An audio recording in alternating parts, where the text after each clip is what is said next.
Buenas noches, Oxy, sí se escucha. Ya.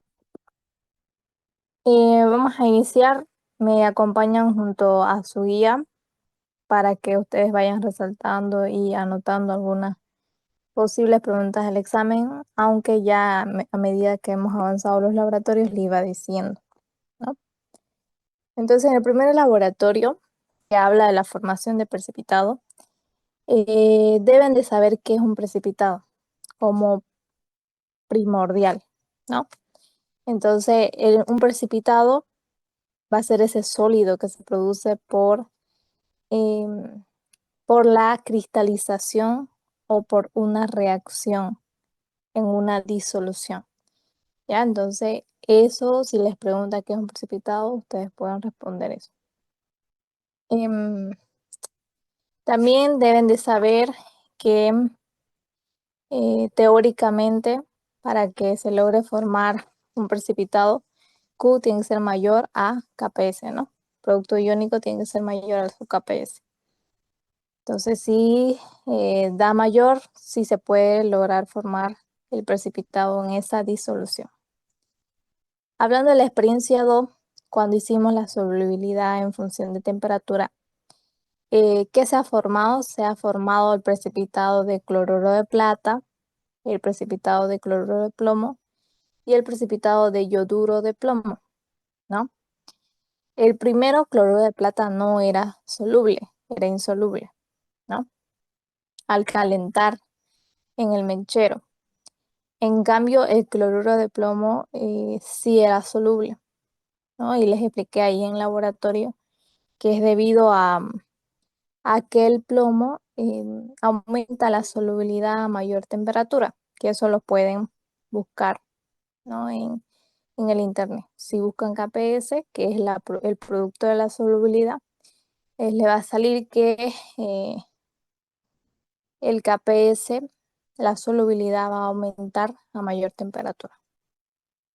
Es por eso que se solubiliza el cloruro de plomo. En cambio, el yoduro de plomo, ¿qué pasaba? Era parcialmente soluble, o sea, la mitad se veía que se quería solubilizar, pero al mismo tiempo le costaba, ¿no? Y luego que se enfriaba, veíamos la lluvia de oro, que algunos grupos lo vieron, lo hicieron en la práctica y lo vieron. Entonces, si les pregunta cuál es el precipitado que se denomina lluvia de oro, sería el precipitado de yoduro de plomo. Eso por un lado de la primera experiencia. En la segunda experiencia, sobre el comportamiento de los hidróxidos en función a su pH, obviamente que ustedes deben de recordar que el reactivo precipitante es el hidróxido de sodio, ¿no? Entonces se van a formar precipitados de hidróxido de plomo, de aluminio, de hierro, etc., ¿no? Em, ¿Cuáles son los precipitados solubles en ácido? Todos son solubles en ácido. Ya todos los precipitados de hidróxido son solubles en medio ácido, pero solo los anfóteros van a ser solubles en medio básico, en exceso de hidróxido. ¿Cuáles son los anfóteros? Los eh, precipitados de hidróxidos anfóteros son solo aluminio, cromo, estaño, zinc y plomo. Solo esos 5. Aluminio, cromo, estaño, zinc y plomo. Esos son los anfóteros, que van a ser solubilizados tanto en medio ácido como en medio básico. Luego, en el laboratorio 3, en disolución de precipitados, formamos precipitados de sulfuro. Ya el reactivo precipitante es el sulfuro de sodio. Vamos a ver su solubilidad en ácido clorhídrico, ácido nítrico y agua regia. El ácido clorhídrico solo trabaja como ácido nítrico como ácido y oxidante, y el agua regia ácido oxidante y acomplejante. También deben de saber cómo se prepara o en qué proporción es el agua regia. El agua regia es una proporción 3 en 1, 3 de ácido clorhídrico y 1 de ácido nítrico. Ya, eso es lo importante del laboratorio 3. ¿Alguna pregunta hasta ahí? ¿O quieren que algo vuelva a repetir? Quizá.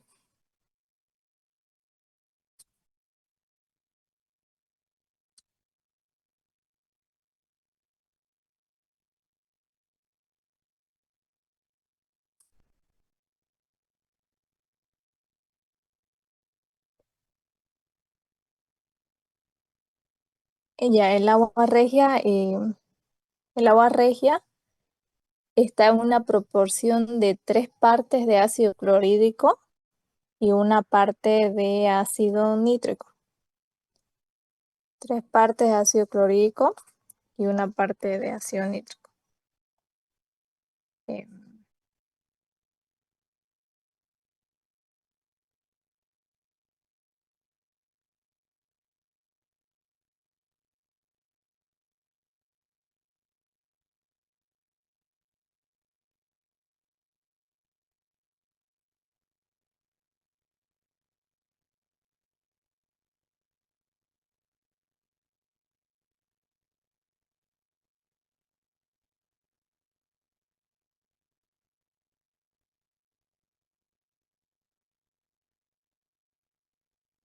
ya, sigamos al laboratorio 4. Del laboratorio 4 deben de saber qué es complejo, ¿no? Y ahí en el mismo laboratorio te dicen el fundamento, ¿no? Complejos son los compuestos de coordinación.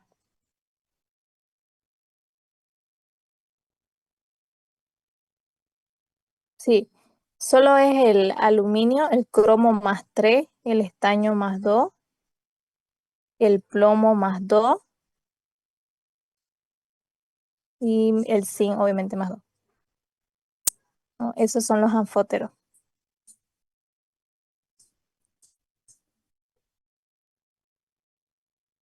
Ya, de los complejos deben de saber obviamente qué es un complejo, ¿no? Ya les dije en el laboratorio los nombres, los complejos muy importantes, los colores, ¿no? Entonces acuérdense en lo que anotaron en clase. Véanle, vean, acuérdense de los colores, acuérdense de los nombres y cómo se escribe la fórmula. ¿Ya? De la experiencia número 2 no la hicimos, pero es muy importante que ustedes respondan la pregunta, ¿no? Hay una pregunta en la parte de abajo que dice, en la experiencia 2, observe e interprete las reacciones ocurridas aplicando el principio de ley de Chatelain. Entonces, eh, ¿por qué es importante ese concepto? Porque van a entender así el laboratorio de más adelante que lo vamos a ver. Entonces, este principio me indica que a mayor concentración en un lado de la reacción se va a desplazar hacia el otro, ¿no? Entonces, este claro ejemplo es cuando vimos nosotros que al formar el diciano de plata, cuando le agregamos ácido nítrico, se volvía a formar el precipitado blanco de cloruro de plata. Entonces, ha aumentado la concentración por el ácido nítrico hacia un lado y se volvió al inicio, que era lo que teníamos, el cloruro de plata, ¿no? Más o menos eso indica ese principio. Y eso lo vemos en el laboratorio de marcha analítica, ¿no? Entonces, sobre los complejos, eso. Memoricen los nombres de los complejos, la fórmula, los colores, cómo está formado el complejo y qué es un complejo, ¿ya?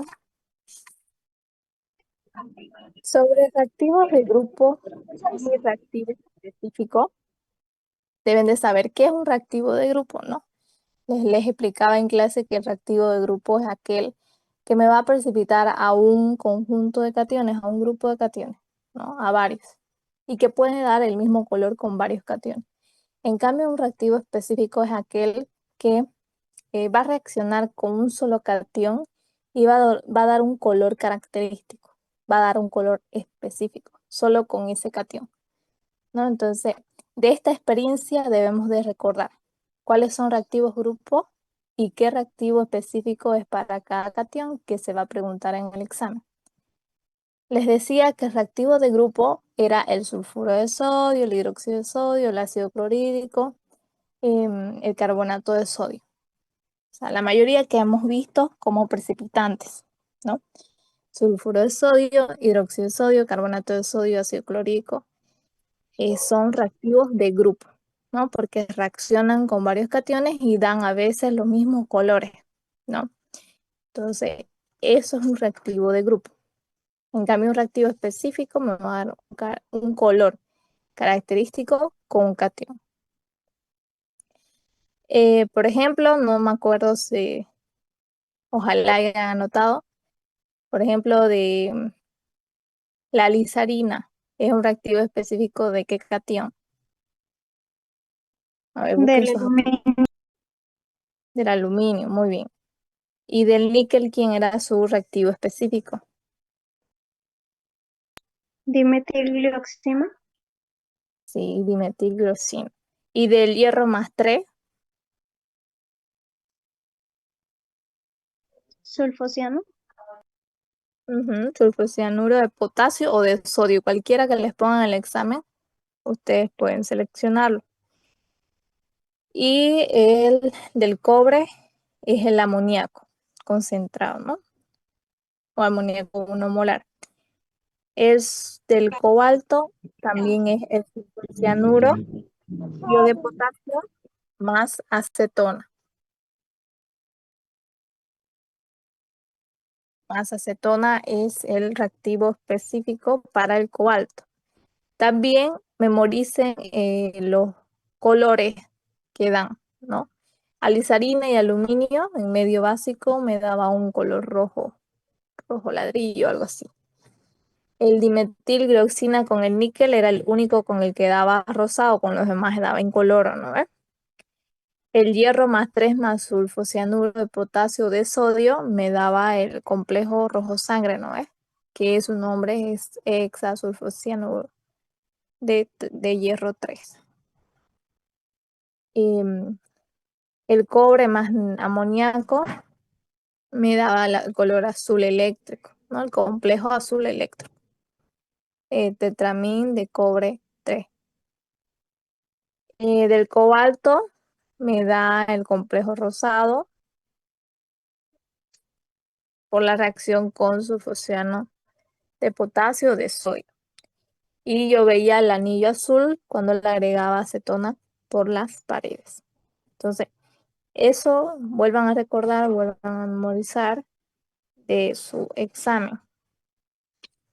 Después, en el laboratorio de interferencia y enmascaramiento, los conceptos, ¿no? De qué es interferencia, cuando hablamos de enmascaramiento y mediante qué reactivo se hace enmascaramiento, ¿no? Cuando nosotros mezclamos, ¿no ves? Hierro más cobalto, hierro más 3, hierro férrico más cobalto en un solo tubito, nosotros queríamos identificar el cobalto, ¿no? Y mi interferente ahí entonces era el hierro.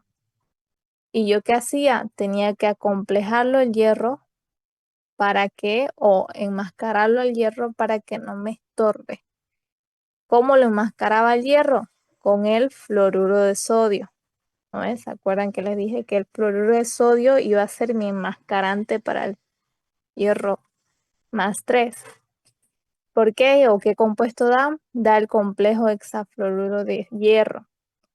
Entonces lo pueden buscar. Y para que el cobalto quede libre y lo pueda identificar con sulfocianuro, que me daba rosado, ¿no? Cuando yo mezclaba en un solo tubo cobre más cadmio, ¿qué pasaba? ¿Cuál era el interferente ahí? El interferente era el cobre, ¿no? Entonces buscaba un complejante que era el cianuro. ¿Y qué pasaba con ese? Me daba un complejo incoloro, que es el tetraciano cuprato 2 o tetraciano de cobre 2. Al acomplejarlo, yo como comprobaba de que estaba acomplejado ese cobre, le agregaba amoníaco. Y si no me daba un color azul, entonces significaba de que estaba acomplejado el cobre, ¿no? Entonces para eso se agrega el amoníaco, para comprobar de que el cobre esté enmascarado. Y luego quedaba el cadmio libre, le echaba sulfuro de sodio y me daba el precipitado amarillo, ¿no? De sulfuro de cadmio. Ahora, de la experiencia de efecto de concentración, con cobre y amoníaco, al principio me da un precipitado de hidróxido de cobre, al igual que agregar con hidróxido y cobre. ¿Por qué me da hidróxido si yo estoy agregando amoníaco? ¿No? Hidróxido de cobre, ¿por qué se forma si yo agrego amoníaco? Porque saben que el amoníaco es una base débil, ¿no? Y con reacción de agua me da amonio, guión amonio, más OH, oxidrilo. Y ese oxidrilo es el que reacciona con el cobre y se forma el precipitado de hidróxido de cobre celeste. Pero cuando ya agrego en exceso de amoníaco, ya como hay mayor concentración de este amoníaco, directamente lo acompleja como un complejo, ¿no? Azul eléctrico. Lo mismo pasa con la plata en reacción de cianuro y el zinc con hidróxido. Entonces, eso es lo importante de esta experiencia, obviamente, saber de las mezclas que hicimos, cuál es el interferente, cuál estoy identificando, cómo enmascaro el interferente y con qué reactivo, ¿no? Con qué reactivo estoy enmascarando. En las reacciones redox, ya saben que deben de saber qué es una reacción redox, su concepto, además está en el fundamento del laboratorio. Y de la fenostaleína, el indicador. ¿Qué color da en medio ácido y qué color da en medio básico? ¿No? En medio ácido, ¿qué color da de la fenostaleína? ¿Alguien sabe? Incoloro. En color, bien. Y en medio básico me da el rosado fucsia, ¿no? Entonces, ¿cuál era la reacción que se formaba ahí al mezclar o hacer reaccionar sodio, potasio con agua? Al reaccionar, iba a formarse el hidróxido de sodio más hidrógeno molecular, ¿no? Y ese hidróxido de sodio me iba a basificar el medio. Y al momento de basificar, o sea, el pH va a estar mayor a 7.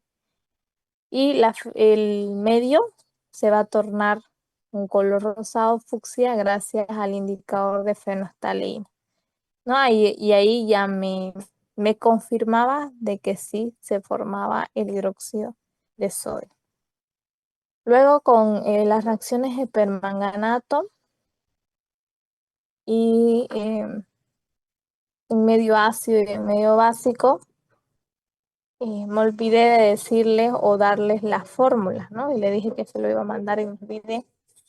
Entonces, el permanganato en presencia de ácido clorhídrico en medio ácido, cuando reacciona con peróxido de hidrógeno, se va a reducir hasta manganoso. ¿No viene de permanganato? O a manganoso, cloruro manganoso, ¿no? Que ese es un color medio incoloro. En cambio, este permanganato medio básico con peróxido de hidrógeno se va a reducir solo hasta el manganoso, ¿no? Manganato de potasio. Nada más que es un color marrón. Y ustedes lo vieron en los tubitos, ¿no? Cuando mezclaban o le echaban el peróxido de hidrógeno, cambiaba de color. Entonces yo ahorita les voy a pasar la fotito de estas reacciones y para que ustedes se la memoricen o recuerden, ¿no? Qué se repite, qué hasta cuándo se reduce y qué color es la oxidación de cada uno de ellos. Pues, así que siempre entra esa pregunta, así que memoricenla eso. Y de la marcha analítica, solo marcha analítica uno deben de saber cómo identificamos a plata, cómo identificamos a plomo y cómo lo identificamos al mercurio. Para identificar a plata, nosotros que le agregamos, teníamos el precipitado de plata y agregamos amoníaco. Y al agregar amoníaco se formaba el complejo diciano, ¿cómo? Diamín de plata 1. Entonces ese complejo era incoloro. Y yo qué hacía, le agregaba ácido nítrico y pasaba el principio de Leibniz-Chatel, ¿no? Que a mayor concentración a un lado de la reacción hace que se desplace al otro. O sea, agregaba ácido nítrico y se volvía a formar el precipitado cloruro de plata, color blanco. Y en cambio, mercurio, al agregar amoníaco, ya directamente se formaba el precipitado negro, ¿no? Que era el cianuro de amonio de mercurio. Entonces ya yo lo veía en el fondo del tubo, el precipitado negro. Con el plomo, ¿cómo lo identificamos? Con cromato de potasio o yoduro de potasio, que en ambos me daban precipitado amarillo, ¿no? Y eso es todo.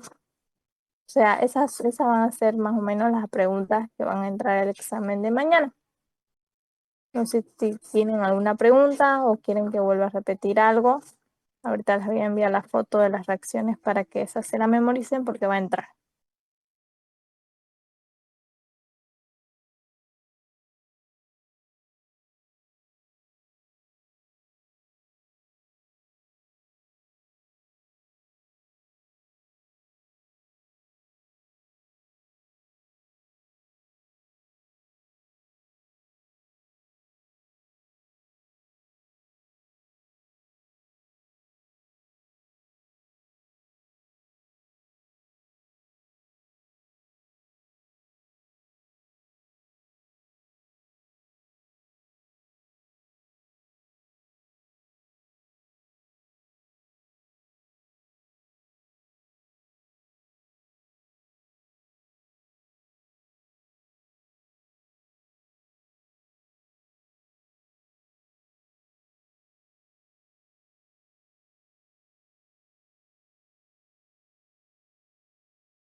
No se olviden que mañana van a presentar su guía, ¿no? Pero tienen que hacer su guía rellenado. ¿Tienen alguna pregunta?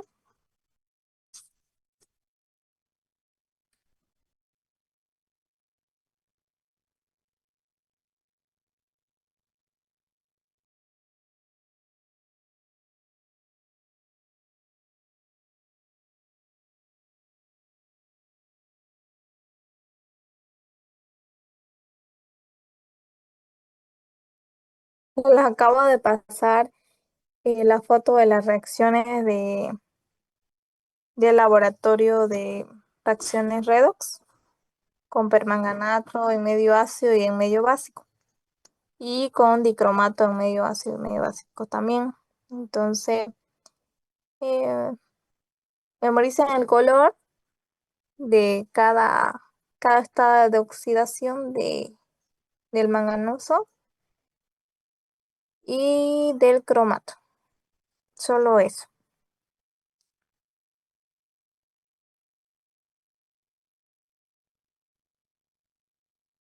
Entonces, nos vemos mañana en el examen. Ya. Se lo voy a pasar al auxiliar Fernando para que lo comparta.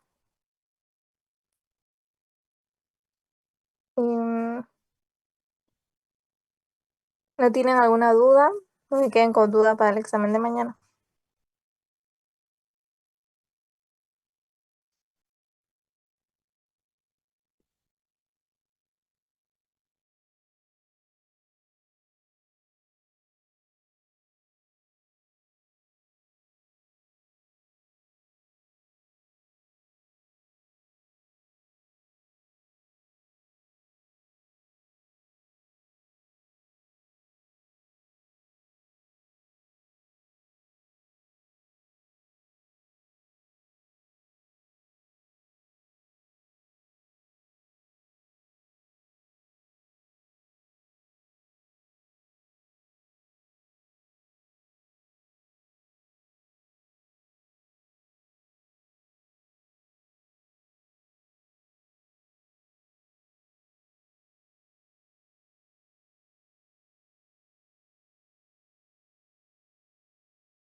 Sobre el tema de interferencia, deben de saber el concepto de interferencia, ¿no? Interferencia es cuando un cation me estorba para identificar a uno de los otros cationes.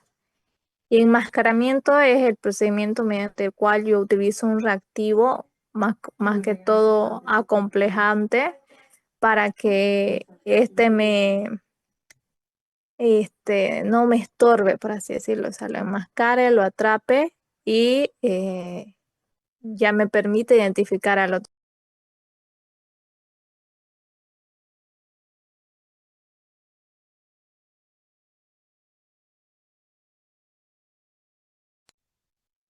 Entonces, de esa práctica ustedes deben de saber cuando nosotros mezclamos en un solo tubo hierro y cobalto, ¿cuál era mi interferente ahí? El interferente era el hierro, ¿no? Porque yo identificaba al final al cobalto. Entonces, como yo a ese interferente que era mi hierro lo enmascaro utilizando un acomplejante. ¿Cuál era el acomplejante? Era el fluoruro de sodio, ¿no? Que se formaba al agregar ahí, se formaba el hexafluoruro de hierro 3, que era un complejo incoloro. Entonces, yo al momento de acomplejar el hierro ya lo estaba enmascarando y quedaba libre el cobalto. ¿Cómo identificaba el cobalto? Agregándole sulfocianuro de potasio de sodio, que me da un complejo rosado. Y confirmaba con acetona y yo veía el anillo azul, entonces era cobalto. Para la otra, el otro procedimiento que se hacía era en el mismo tubo mezclar, en otro tubo obviamente, ¿no? Uno nuevo, vacío, mezclar cobre y cadmio. ¿Cuál era mi interferente ahí? Era el cobre, ¿no? ¿Cómo enmascaraba el cobre?